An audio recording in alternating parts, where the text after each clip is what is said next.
ओम नमः भगवते वासुदेवाय। इस संसार में हर जीव अपने कर्म का ही भोग भोगता है। पांडव अपना सब कुछ जुआ में हार जाने के बाद 12 साल का वनवास और 1 साल का अज्ञातवास काम्यक वन में पत्नी द्रौपदी के साथ निभा काट रहे थे। एक दिन द्रौपदी अति दुखी होकर के कुटिया के बाहर एक पत्थर पर बैठकर रो रही थी।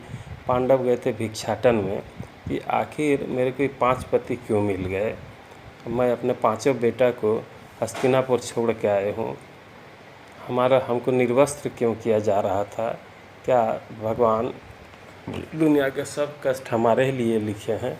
इस सब से मन उधेड़ बुन में पड़ी थी, रो रही थी, आँख से आंसू गिर रहा था। भगवान को याद कर रही थी कि हे कृष्ण, हे सखा, हमारा मार्गदर्शन कीजिए। भगवान प्रकट हुए।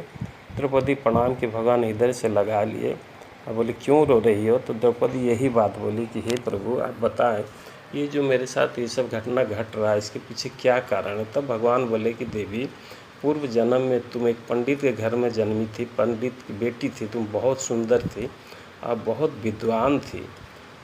समय के अनुसार तुम पति पाने के लिए देवादिदेव महादेव का घोर तपस्या की। भगवान प्रकट होकर तुमको बोले मांगो वरदान। तो तुम मांगी कि संसार के सबसे बड़ा धर्मात्मा, सबसे शक्तिवान व्यक्ति, सबसे बड़ा धनुर्धर, सबसे सुंदर और सबसे विद्वान व्यक्ति से मेरा विवाह।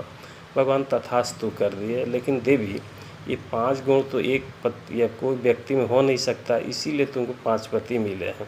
द्रौपदी मौन सुन रही थी। आगे भगवान बोले, ये जो तुम्हारा वस्त्र हरण करने का प्रयास किया गया देवी, जरा याद करो कि पूर्व जन्म में तुम अपने लोगों के साथ जा रही थी।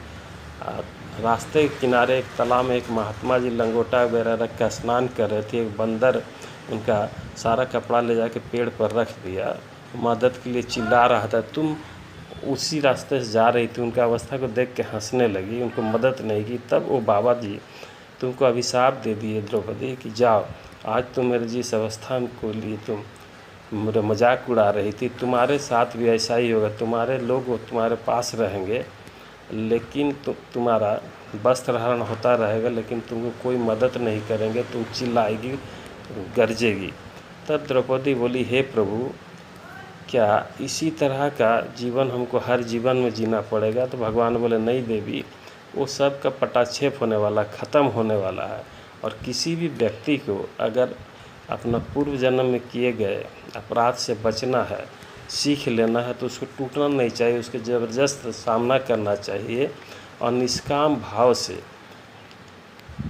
कर्म करना चाहिए और फल का आशा छोड़ देना चाहिए। तभी